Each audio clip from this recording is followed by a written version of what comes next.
The first idea I have is about the Partners Program and about redirection and aggregation of proceeds from the Partners Program. Probably if I were in the Partners Program, I probably would literally make no money at all because nobody watches my videos.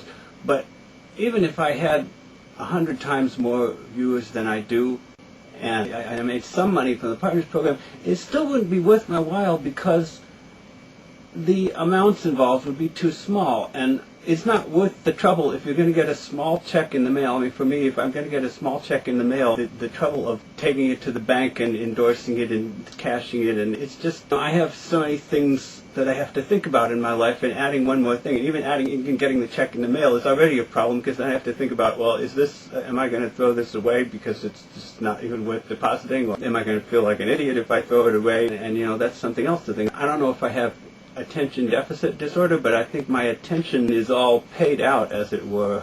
So I would need to get more attention revenues if I were going to be able to cover my full attention budget. So if I have to think about more things, and it's not worth it unless there are quite significant amounts of money involved.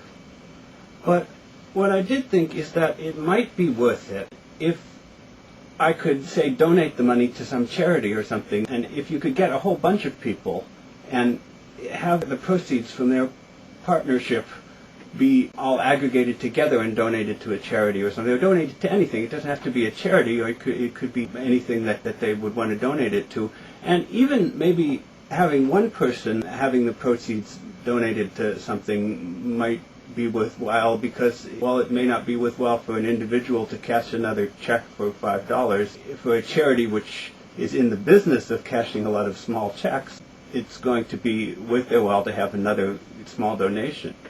That's my idea. I think there should be a way to redirect and aggregate, and maybe there already is. I said I don't really know very much about the Partners Program because I'm not in it, but if you could specify the money to go to somebody else rather than to yourself, and then you could get people together to take advantage of this and end up donating significant amounts to something. It could even be donating money for, to get some YouTuber a new video camera or something like that. Anyway, that's my idea of redirection and aggregation.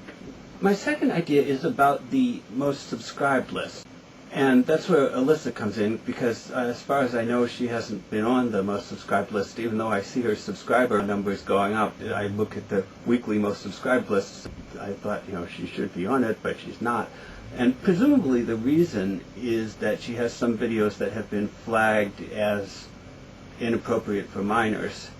I get the impression that that disqualifies someone from being on the most subscribed list. Now, what I would like to see, though, is what you could call an unfiltered, an adult most subscribed list, kind of like if you run Google with the family filter off. A real most subscribed list that tells you who really is the most subscribed. Either YouTube could do this, but you have to be over 18 to look at the list, or somebody outside could do it. Some other website or something could write a program to spider through everybody's subscriptions and get hopefully a list of all of the channels on YouTube, and then keep track of how many subscribers they have on a regular basis, and then they can publish their own real most subscribed list. This may already have been done, and if it has been, if anybody watching this knows of such a list, I'd be interested to hear where it is.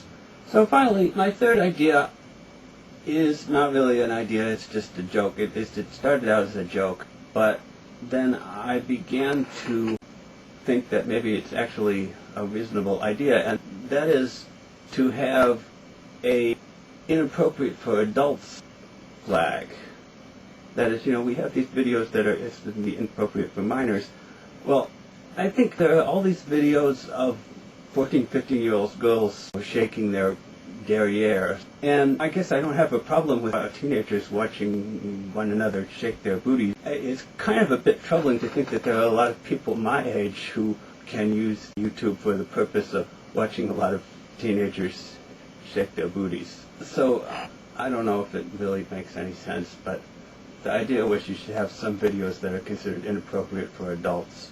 And if you want to treat that as the joke that it originally was, then you could just say it's not funny and leave it at that. I think this is the end of the videos. Oh, well, one thing I wanted to, though, was on my first idea, I wanted to credit the context in which the idea appeared to me which was, well, I was watching a video by Zen Archer in which he referred to a website called freerice.com that donates rice to hungry people, and people improve their vocabulary. I'm not going to go into it here, but it's an interesting idea. Their advertising supported, but the advertising, instead of going to make a profit for them, goes to pay for these donations, which they give if you do well on their vocabulary tests. That's not a good explanation, but anyway, I guess that was kind of what made me think of that first idea. But I'm going to end the video here before I start talking even more nonsense. So, good night.